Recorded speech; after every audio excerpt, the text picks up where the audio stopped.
It's just that, spiritually, you just haven't moved in your lifetime.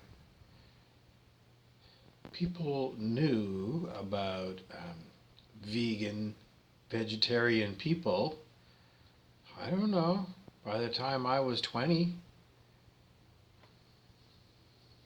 So we've had decades and decades and decades for us to grow up and stop eating meat and stop having slaughterhouses. And here we are, and everyone's still eating meat. The intergenerational problem of alcoholism and people not wanting to admit that they drink an unbelievable amount of what is technically poison, all dressed up in fancy bottles. But it's poison.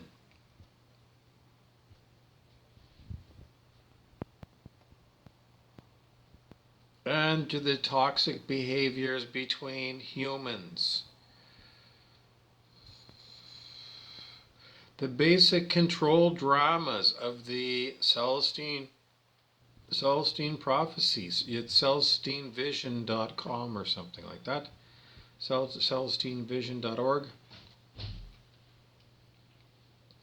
If you still have got these control dramas going on,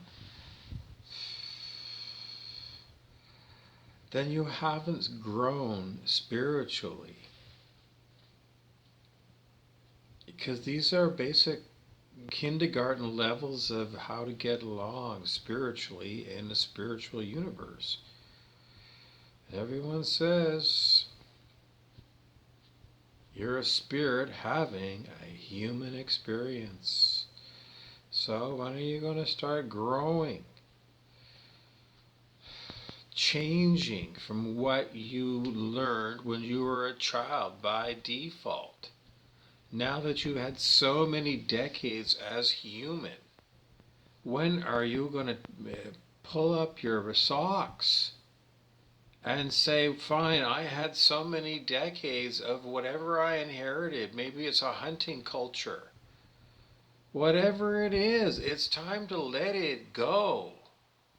Because when we finally figure out if there are people who have got advanced powers that maybe you might think are extraterrestrial in nature, well,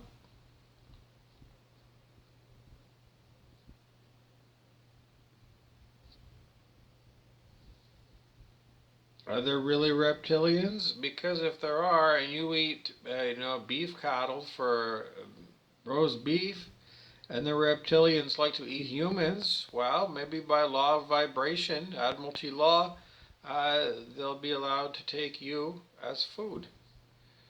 Well, I don't know. There's supposed to be the Eisenhower Treaty that permitted extraterrestrials to kidnap and mutilate, Earth creatures.